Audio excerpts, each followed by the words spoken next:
Hi everyone, this is Bud here with Bud's Hot Sports Takes. Just giving you a little exciting news on the latest topics in sports, the hot topics as we tend to call them.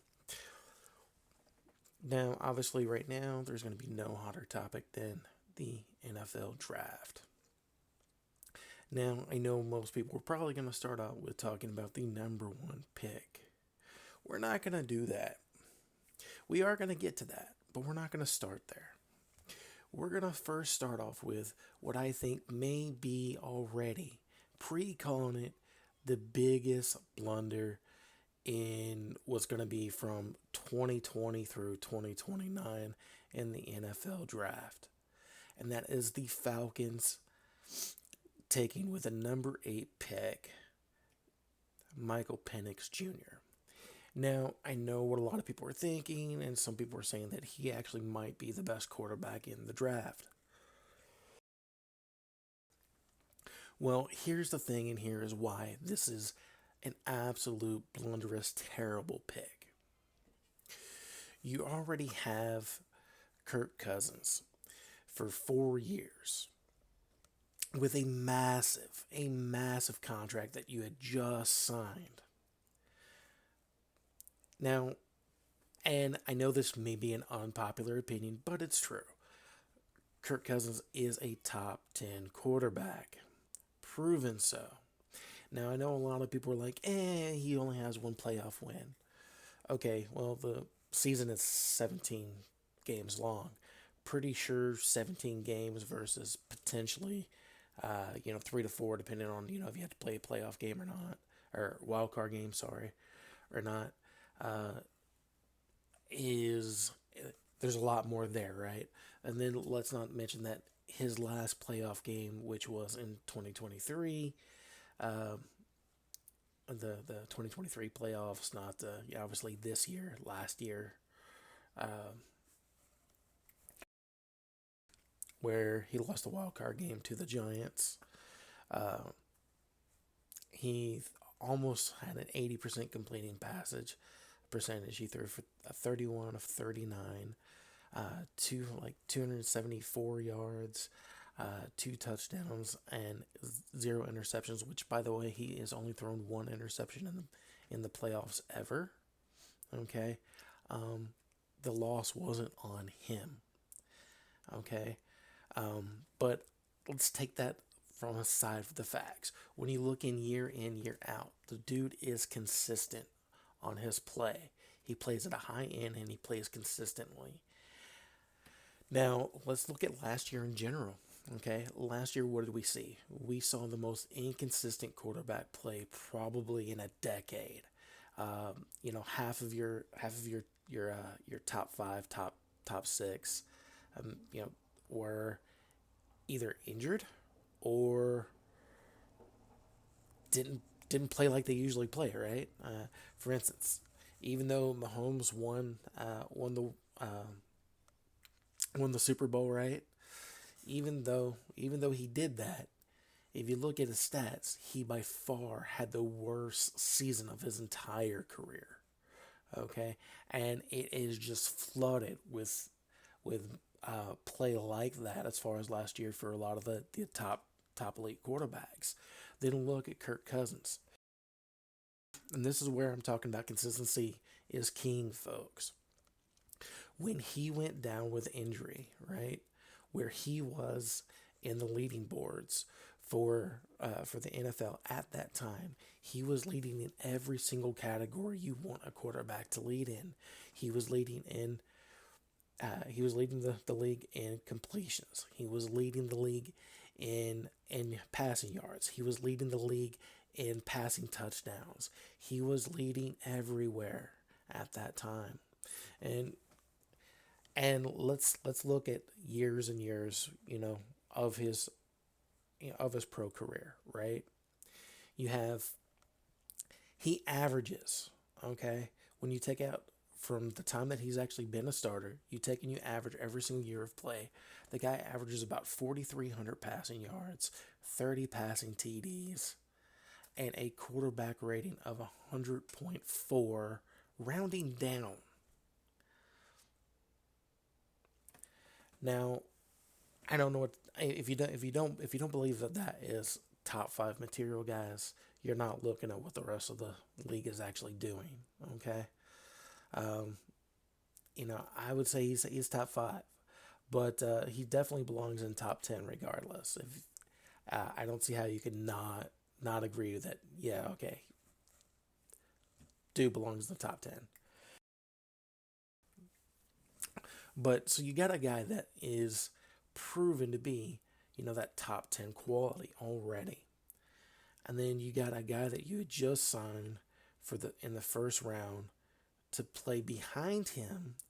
So he's probably not going to wind up seeing the field for 4 years. And if you want him for a fifth, you're either going to have to sign him on a new contract or pick up his 5th year option, paying him market value as a top five guy when he's probably never stepped a foot on the field at this point. Not not going to happen probably, because you're not going to have this kid come in and take the guy's spot. And with the amount that you're paying Kirk Cousins, you're not going to be able to trade him to get somebody else to pick up that tab. That's just not going to happen. Now, also, why is this a terrible pick other than the fact that you just picked a guy that is probably not going to wind up seeing the field? Is you have who is arguably the best wide receiver left on the board, Rome Odunze. Sorry if I'm mispronouncing his name. I am terrible when it comes to names. But anyway, Rome, before going into the combine, right? He was talking that okay, yeah, dude is definitely top five in the wide receivers, and then he was the only guy in the top five wide receivers that actually decided to even show up to the combine. The rest of them didn't bother. And yeah, there's some things to be said about that. It's you're expect when you're at the top five or something like that, you're expected to perform well. So if you don't perform well, okay, you hurt your draft stock. If you perform well, okay, you're expected to perform well. He went out there and he performed well. He did what he was supposed to do, right? Because he had the faith in his own ability to go ahead and actually go out there and say, "Hey, look, I know I'm one of the best, and I'm going to prove it. I'm going to go out there and show what I can do." The others didn't hassle with it. Okay, if you got a guy that is afraid to actually show what they can do, to me that shows lack of confidence in your ability, and I probably don't really want you on the field because if you're not believing in your ability, I'm not as a coach. I'm not going to believe in your ability either. Anyway, he is still on the field. He was still up there, and you pick a quarterback when you already got a guy that you're who you're not gonna have someone else play in front of. You're not gonna have a guy play ahead of him, and he's not gonna be seeing the field during this guy's contract. So the guy you have is contract. So it's a waste of a pick.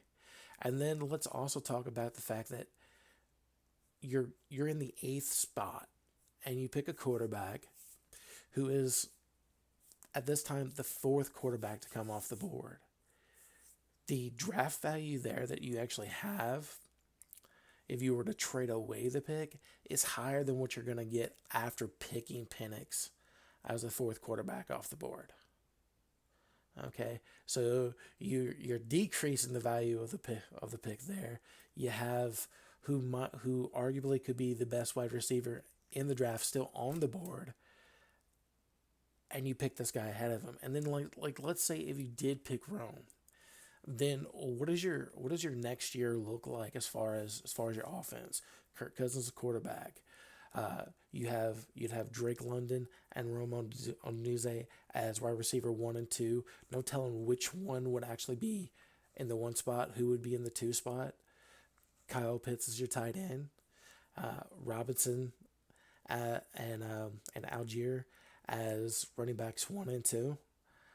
You have a really stacked offense then, and no, you go that way. Like I could understand here at this point, nobody on the defense side has even been taken yet. There hasn't been a single defensive pick. So if you wanted to go ahead and pick a defensive player at this point, I'd be okay with that. I'd be okay. I could see that, and I'd be okay with that pick too. Especially whenever you don't really have that great of a defense. Anyway, um, so yeah, this is going to be in the talks of probably the worst pick in this decade. The 2020 through 2029, decade. This is probably going to be like the worst pick, or amongst the talk, and it happened in 2024. Okay, not even halfway through. I mean, terrible pick. Now we'll go ahead and we'll talk about the pick everybody is gonna be talking about already anyway. The Chicago Bears picking Caleb Williams. Okay, as the first number one overall pick. Now here's my take on this. I mean, the Bears pretty much had to pick Caleb Williams. Okay, now maybe he goes out there and the dude, is a stud and plays exceptionally well. Okay. Maybe that happens. Maybe he ends up being a bust. But here's the thing: if they didn't pick him because he was the consensus number one overall guy going in the draft, like it's guaranteed this guy's going number one. When you don't pick a guy that is that high hyped up, and you're in the office before the guys even step on the field for the season, your head's on the chopping block. People are calling for your head. They're calling for your job. So you're really in a no-win situation, right? Because from that standpoint, because uh, if he ends up being a bust, how could you have picked him, right? Because hindsight's 2020. No one really cares that they were going to be upset if you didn't pick him. So really, it's a no-win situation. But here's my take on Caleb Williams. Okay, the dude was 7-5 last year. He threw about 3,300 yards. He did not have a good touchdown to interception ratio. The guy throws into completion percentages around 63 to 66%. Um, you know, those numbers really aren't that great. And if you look at his actual play last year, he was clearly just like, okay, what I did the previous year, I'm rolling on that to the number one draft pick, which it worked for him, right? Because he's the number one draft pick. But he looked like he didn't even want to play last year. He looked like he was just, I'm out here. I want to throw the ball. Don't really care about the games. Don't care about my team. I don't care, and I care about me. I don't care about the team. I don't care about winning. I'm in this for me. I'm not going to play for a chance of getting injured or any of that stuff. I'm here for me. And if you got a guy like that, I'm not going to trust the game to him. As a coach. I'm not going to trust the game to him. I don't really want him on my field because when it comes down to it, he's not going to try to win for me. He's not going to try to win for my team. And if I'm a fan, I don't want him either. Again, because he is not going to try to win for my team. He doesn't care. And if you got a guy like that, that's a bad message. And then of course, like a lot of the guys who we're talking about was, top guys. Did he show up for the combine? No. Afraid to show what he can actually do. Um, so he doesn't have the faith and confidence in his abilities, even though he's got the mouth that says he does. And speaking of with the mouth that he has and the height that's there, honestly, if the guy does anything other than what Patrick Mahomes has done or Tom Brady has done, he's going to be a bust just from the hype alone that he's created, right? Um, so yeah, terrible. Now I see him being a bust, but like I said, even if he is great, he's going to be a bust from the hype. just because of how much hype is there. Um, and he's a big part of that. It's his mouth. Um, his mouth is writing a check his plane can't cash. Now, however, you can't say that if he doesn't go out there and he doesn't perform, it's not going to be from the lack of talent around him. Why? Because with the ninth pick, somehow Rome it was still on the board, and what do the Bears do? They draft Rome, who's, like I already said, probably the number one wide receiver in the draft, right? As my opinion. Now, so that means the Bears are going to have Williams, who, like I said, I'm not sold on, but who knows? I could be wrong. Dude could be great. I don't have a lot of confidence in him because he's shown that he doesn't care about the game and he cares about himself and he doesn't care about really winning. So, um, what's to say about a quarterback in that position, right? But he's got a good running back. That receiving core is deep. Um, and let's see who's this tight end commit, right? Yeah, definitely not a bad tight end. So yeah, the players are stacked around him. The only thing is the defense side of the ball for the Bears is pretty bad. Let's face it. Which normally they got some good key defending players, but in recent years they've been like, you know what, offense sells, so we're gonna be trying to draft some offensive players, right? Um, but then what's been happening to the records, right? They've gone downhill. So yeah.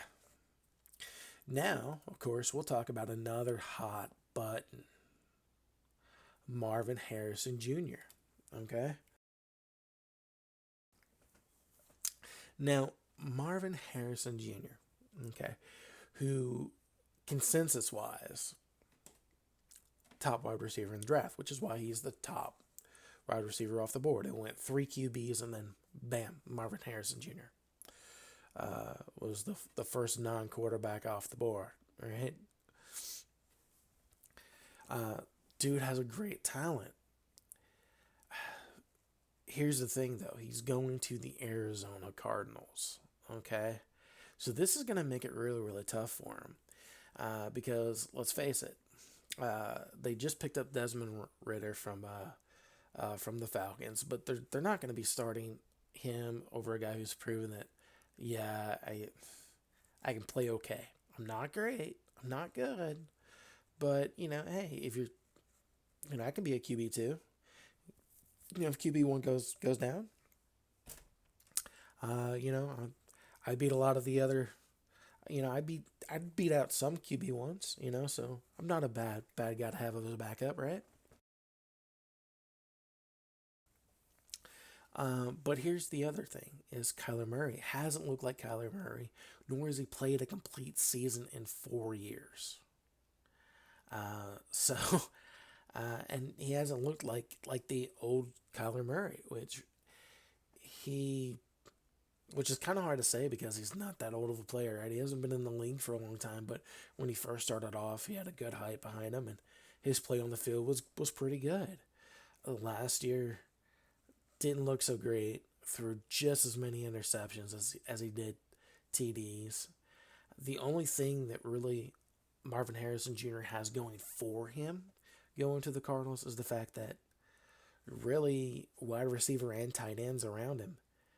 Um, who else is there to really throw to? So, he should be looking at and if the Cardinals are smart, that's what they would be doing. Is he should be looking at like Amon Ra St. Brown's type of numbers as far as completions and targets. He should be looking like around 150 targets and 100 completions. A season. Because right now there's just really no one else around him. So ride his back, right? ride his back and throw him the running game because yeah, Connor has shown that he can manage the game for him with his legs. Um, he's a pretty decent running back, and he can manage the game for you. So throwing an actual wide receiver to help him out, so he's not having to do it all. Great. Which is also going to help the running game out a little bit more. So yeah, and then but here's where they absolutely blundered. They had a second. They had a second pick in the draft in the first round.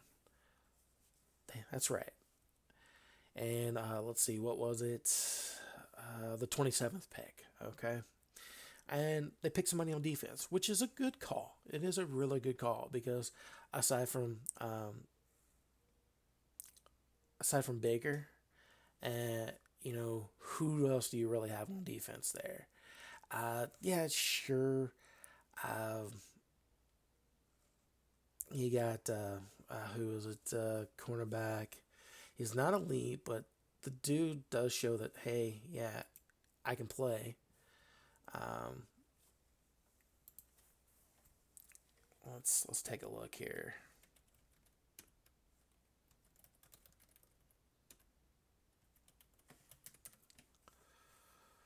I'll know the name when I see it. Murphy Bunting.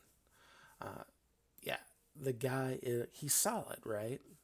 He is a solid defensive player. He's a solid cornerback. He's not elite, but he does his job. That's why he always has a lot of deflections, and he sprinkles in a couple interceptions a year for you. And yeah, if someone catches it, he doesn't usually get burned very often. He hits the guy and tackles him, right? So he does his job. But he's not elite like Buda Baker is, right? Now, so like I said, aside from him, who else do you really have? Okay, maybe you got one other guy, and the rest of your defense is very lackluster, right? You need somebody on defense. Well, here's the thing: is pretty much most of the defensive players are still out there. At this point, you've only had how many defensive players taken? One, two, three, four, five, six, seven. Yeah, you're at the 27th pick, and only seven total defensive players have been picked. And who do you pick? Darius Robinson. Okay, that's my point of this pick being bad and terrible. Now, I'm from Missouri, so obviously, yeah, I like Mizzou football, right? And Darius Robinson, he's from, he played for Mizzou, right? And I'm telling you, it's a bad pick. Yeah, the guy can play anywhere on the line because his his first 4 years, because he he was a he was a fifth year senior, right? Last year, his first 4 years he played as a defensive tackle, and his fifth year he played as a defensive end. So yeah, he has versatility to play anywhere you want on the line, right? Because he can play defensive tackle or defensive end. But let's look at what he's actually done. Okay, except for last year, he really wasn't much of a starter. I mean, yeah, his year before last, he started 10 games, played 13. So 3 games he didn't start, and even then his season it was very lackluster. I think he had like 47 tackles and 1.5 sacks. Nothing to really write home about. Last year, dude had like 37 tackles and 8.5 sacks. Yeah, 8.5 sacks is pretty good. It's not great, right? Um, it's not unheard of, right? It's not astronomical numbers, but it's not terrible, right? Um, but here's the thing: if you're taking a guy in the first round on defense, he's gonna be the type of guy that says, "You know what? Let's put the team on my back. It's game time. It's a clutch situation. I got this. Follow me. We're taking this all the way." Right? I'm gonna stop them. We're gonna win this game. You don't get that from Darius Robinson. You pretty much have every other guy in the draft on defense left on the board. Why are you taking him? Just doesn't make sense. It's a bad call. Now, we're going to talk about one more pick. I know this is getting around 30 minutes. A lot's been happening. We've talked about a lot of things here as far as the draft goes. Probably getting a little sick about hearing about the draft. But here's the thing. We're going to talk about one more pick. And we're going to talk about it because it's a pick where I like the player. I don't necessarily like where he's going, but I like the player. And I think it's a good pick for the team. With the 12th pick, the Denver Broncos picked Bo Nix. And before the draft has even been happening, I've been telling people he's a guy to watch out for. He was the sixth quarterback off the board. 6 or 7 is probably where I thought he would go as far as QBs, right? That's where he was projected to go as far as QBs go. The number. But as far as the talent of the QBs there, I think he's probably actually going to have the best career as far as the stats wise, as far as the other QBs, because to me, when you look at see the system that he played for, right? That's one thing. You always got to look at what system the guys play for, right? And then you also got to look at not only the system that they played for, but how they played on the field. And he is just the most actually NFL ready QB, in my opinion, for the NFL. He's the most ready already. So you don't gotta do a lot of well, yeah, the guy went in the first round, but hopefully we got a nice good veteran showing the ropes or whatever. Or let's throw him to the wolves and hopefully he learns as he goes. It's a guy you can throw to the wolves, learn as he goes, learn from his mistakes because he's already ready for the position. And he did great, right? Yeah, he can do a little bit of work with his legs, but this is a guy who has a pretty decent completion percentage, and he doesn't play recklessly. Um, and while he can use his legs, he's not a scrambler though, right? He's not like, oh, I'm taking off and I'm running. He can do it, and he will do it on occasion. He'll do it when he has to, because he's a smart QB. But being a smart QB also means the fact that look at his touchdown to interception ratio. High TDs, very low interceptions. Because he doesn't make those risky throws. He plays smart. He looks for the open guy, throws to the open guy. He is a smart QB. And that's what you really need at that level. You need a guy to make the smart decisions for you. So yeah, that was a great pick by the Denver Broncos, and yeah, there's been no doubt about it. Look at the past drafts from the past like 10 years, right? They have been very first round. We're picking a quarterback. We need a QB, which yeah, they do need a QB. They've actually, in my opinion, they've picked the right one. Here's the downside though: the guy has absolutely nobody to throw to. Yeah, sure. He's got a couple old guys, um, but he has no thousand. He has no 1,000 yard receivers to throw to. Yeah, Cortland Sutton. Sutton. Yeah, he's done it. He can show that he's done it, but he's an older player, right? So he's gonna be going downhill. Um, he's fine. He's finally got a QB to help him out, but he's getting older, right? He can't do what he used to do. And aside from him, yeah, sure you got Tim Patrick, right? Um, who's okay, but nothing right home about. You got nobody. You got nobody to help the guy out. You need to pick up some weapons for him. Speaking about picking up weapons, I know I said we were going to be done after this talk, but if there is one thing the Arizona Cardinals can actually do to change it from being a bad thing, because honestly, your QBs are off the board, right? Pretty much.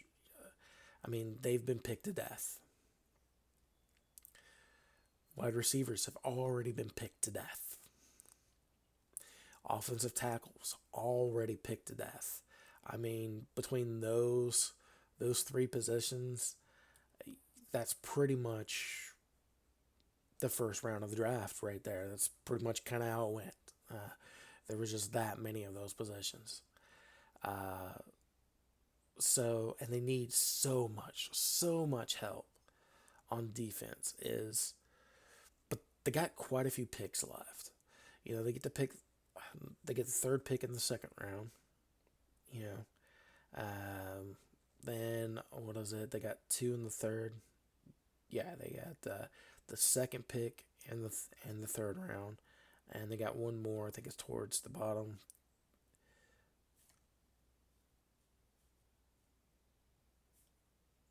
They got like the 26th pick, also in the third round. Um, so you got one second round, two third round picks. Is go defense heavy, right? A lot of the defensive guys are still on the board. Even after picking um, Darius Robinson, with that 27th pick, who, like I said, almost nobody in defense had been picked yet, really. Yeah, still had most of them. Only one was picked after him, and that was Nate Wiggins, who was a cornerback. So you still got pretty much everybody still left defense side to take. Um, so as use that second and third rounds, draft you some quality defensive players, help out that defense, just because you're really not gonna be able to do much else with the offense side of the ball.